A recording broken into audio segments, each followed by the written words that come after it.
नमस्कार प्रिय विद्यार्थियों, आज मैं नीलेश कुमार आप सबके बीच यूजीसी नेट क्लासेस में आज हम लोग पढ़ रहे हैं अंधेर नगरी नाटक भारतेंदु हरिश्चंद्र का।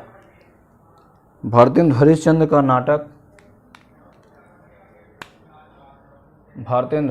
का नाटक बहुत प्रसिद्ध है।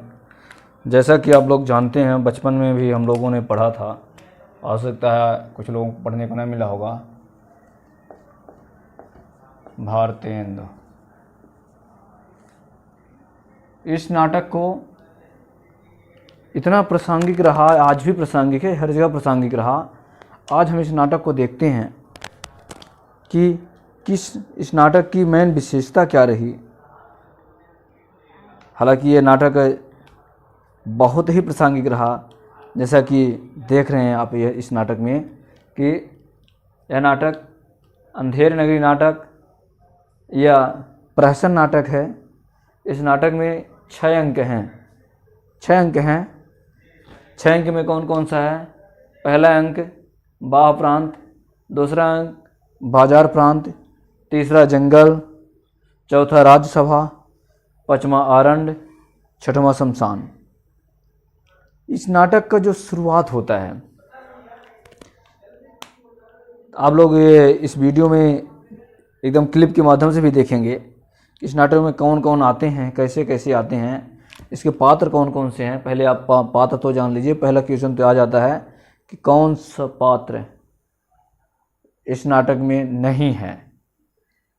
तो आपको ये पता होना चाहिए, महंत जी, नारायण दास, गोवर्धन दास, आप गोवर्धन दास, कबाब वाला, घासी राम, नारंगी दास, कुजड़ी, हलवाई, मुगल, पाचक वाला, मछली वाला, जात वाला, राजा, मंत्री, नौकर, फरियादी, कल्लू, कारीगर, चूने वाला, भिस्ती, कसाई, गडरिया, ये सब आपको रटा होना चाहिए।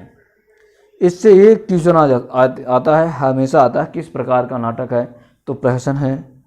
किस, अब ये आ जाता है कि किस अंक में क्या कथा कही गई है। तो इसमें आप बाह प्रांत में 2 महंत के साथ उनके जो दोनों शिष्य होते हैं, नारायण दास और गोवर्धन दास, दोनों आते हैं और बाजार में जाते हैं। पहले अंक में बाह प्रांत में उनको निर्देश दिया जाता है, दूसरा बाजार में जाते हैं, वहाँ भिक्षा मांग करके वहाँ बाजार का पता करते हैं, वहाँ क्या वस्तुएं होती हैं, बिकती हैं, कहाँ बिकती हैं, कैसे बिकती है।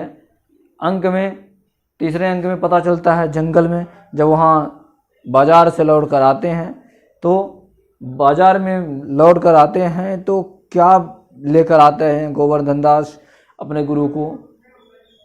फिर राज्यसभा में कैसे ये जो फरियादी को कैसे न्याय दिलाने की बात आती है, कौन कौन आते हैं।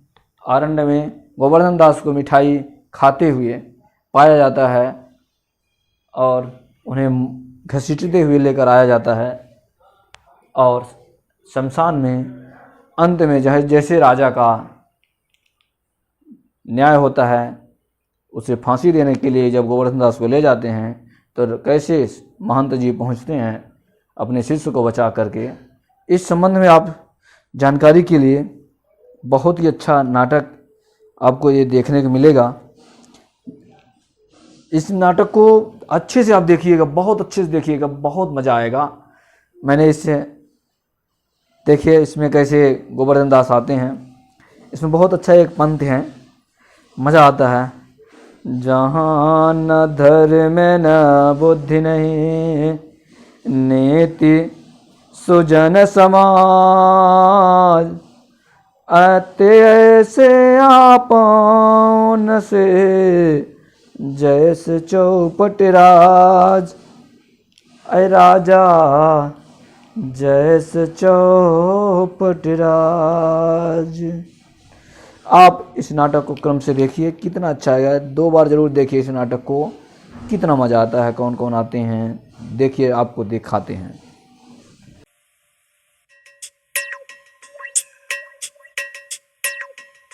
अंधेर नगरी।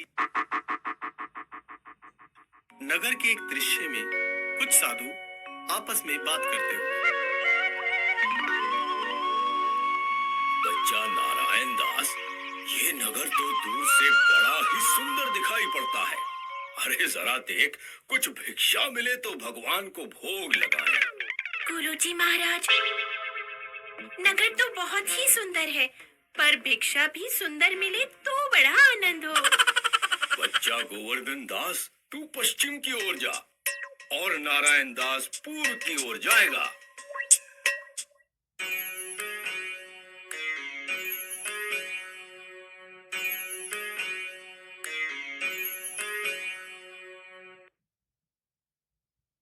क्यों भाई बनिए, आटे का क्या भाव है? टके सेर। और चावल? टके सेर। और चीनी? चीनी भी टके सेर।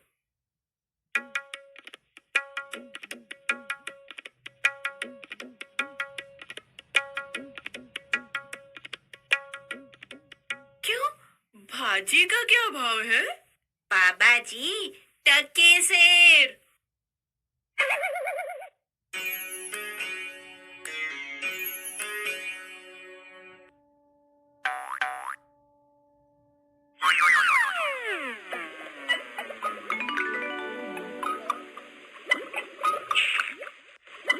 क्यों भाई हलवाई, मिठाई किस भाव देते हो? सब टके सेर। वाह वाह, बड़ा आनंद है, सचमुच टके सेर। हाँ बाबा जी, सचमुच सब ही टके सेर। यहाँ सब चीजें टके सेर ही बिकती हैं। क्यों बच्चा, इस नगरी का क्या नाम है? अंधेर नगरी। वाह वाह वाह, अंधेर नगरी, चौपट राजा, टके सेर भाजी, टके सेर खाजा। तो बाबा, कुछ लेना हो तो ले जाओ। बच्चा, मांग कर 7 पैसे लाया हूँ, 3.5 सेर मिठाई दे दो।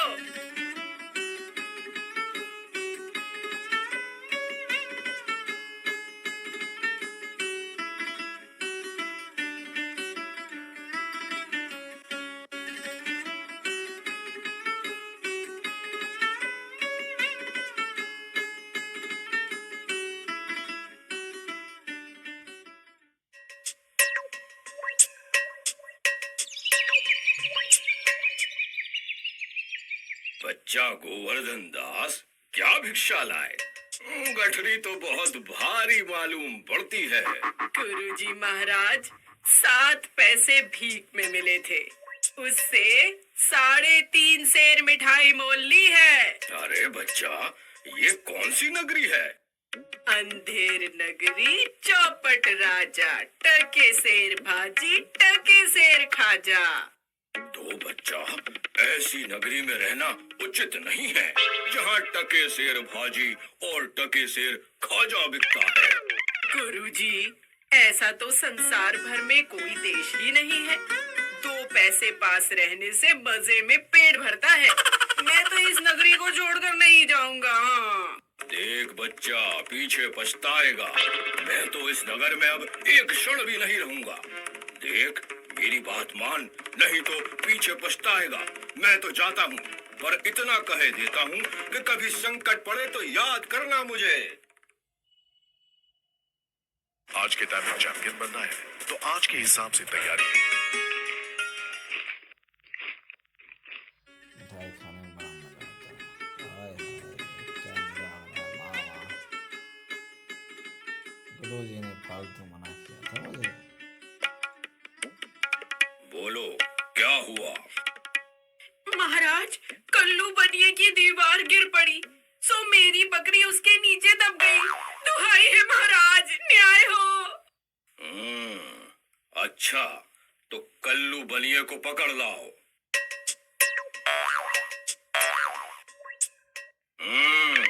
क्यों बनिए, इसकी बकरी क्यों दबकर मर गई? महाराज, मेरा कुछ दोष नहीं, कारीगर ने ऐसी दीवार बनाई कि गिर पड़ी। अच्छा, इस कल्लू को छोड़ दो और कारीगर को पकड़ लाओ। क्यों कारीगर, इसकी बकरी कैसे मर गई? महाराज, मेरा कुछ कसूर नहीं। चूने वाले ने चूना ही ऐसा खराब बनाया कि दीवार गिर पड़ी। ये बात है। अच्छा, तो चलो उस चूने वाले को बुलवाओ।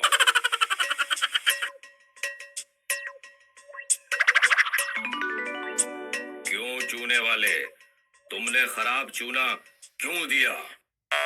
महाराज, मेरा कुछ दोष नहीं। अब भिश्ती ने चूने में पानी ज्यादा डाल दिया, इसी से चूना कमजोर हो गया होगा। हाँ। अच्छा, अब समझ आई बात। तो चलो उस भिश्ती को लाओ।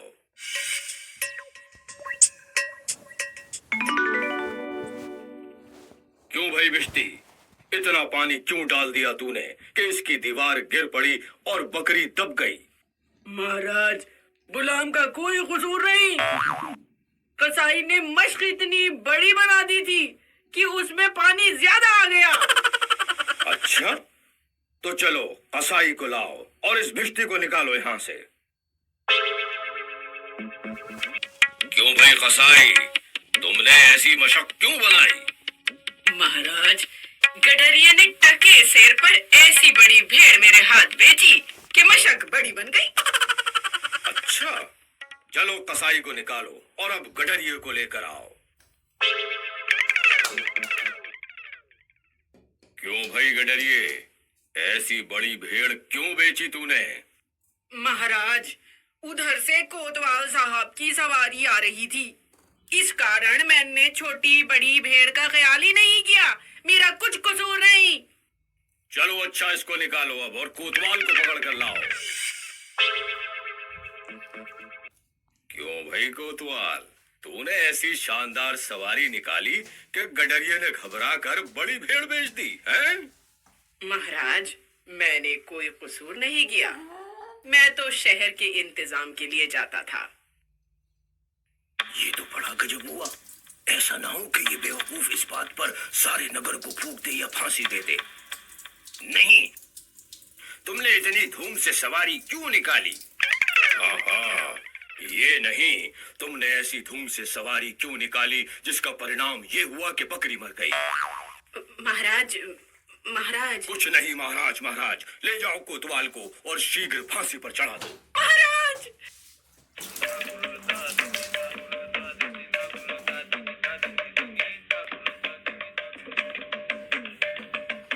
गुरुजी ने हमको नाहक यहाँ रहने को मना किया था।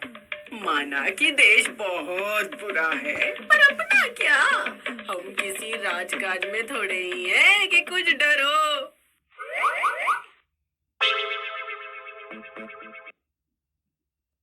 चल जरा चल, मिठाई खाकर खूब मोटा हो गया है, आज मजा मिलेगा तुझे। ये आफत कहाँ से आई? अरे भाई, मैंने तुम्हारा क्या बिगाड़ा है जो मुझे पकड़ते हो? आप तो बड़े मोटे हैं, इसलिए फांसी लगेगी आपको।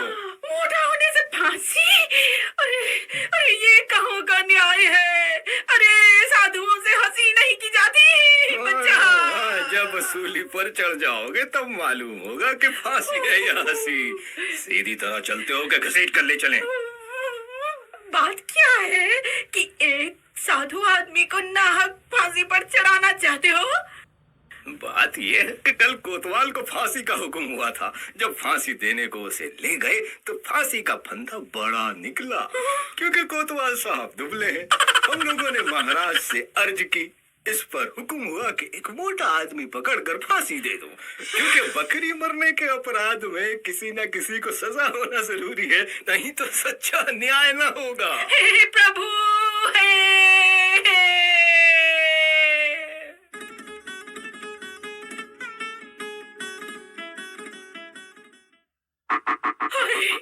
बाप रे, मुझ बेकसूर को क्यों फांसी दे रहे हैं? अरे भाइयों, कुछ तो धर्म का ख्याल करो। अरे, मुझे छोड़ दो। हाय,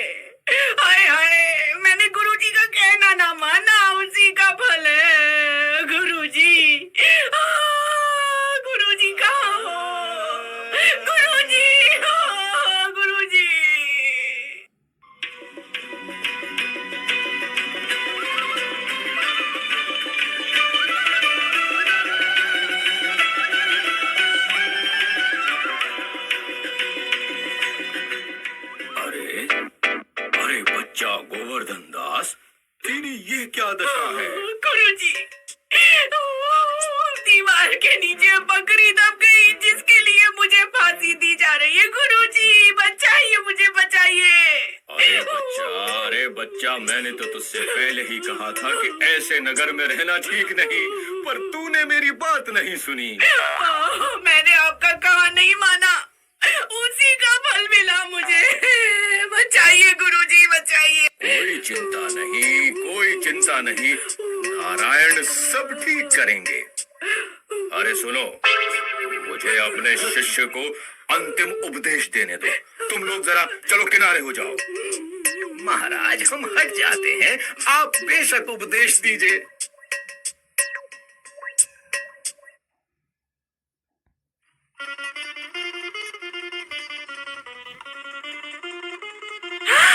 तब तो गुरुजी हम अभी फांसी पर चढ़ेंगे। अरे नहीं बच्चा, हमने इतना समझाया, नहीं मानता। हम बूढ़े हुए, हमको चढ़ने दो फांसी। स्वर्ग जाने में बूढ़ा जवान क्या, आप सिद्ध हैं गुरुजी। आपको गति अगति से क्या, मैं चढ़ूंगा फांसी पर। भाइयों चढ़ाओ फांसी पर। भाई ये क्या मामला है, कुछ समझ में नहीं आता। ये क्या गोलमाल है? महाराज, चेला कहता है मैं फांसी चढ़ूंगा, गुरु कहता है मैं फांसी चढ़ूंगा, कुछ नहीं मालूम पड़ता क्या बात है। बाबा जी बोलो, आप फांसी पर क्यों चढ़ना चाहते हैं? महाराज, इस समय ऐसी शुभ घड़ी है कि जो मरेगा सीधा स्वर्ग जाएगा। तब तो हम ही फांसी चढ़ेंगे। नहीं, हमको हुक्म है, हम फांसी चढ़ेंगे। भाइयों जल्दी करो, मुझे फांसी पर चढ़ाओ। हम लटकेंगे, हमारे कारण ही तो दीवार गिरी थी। चुप रहो सब लोग, राजा के जीते जी कौन स्वर्ग जा सकता है? हमको फांसी चढ़ाओ, चलो जल्दी करो, आओ जल्दी करो।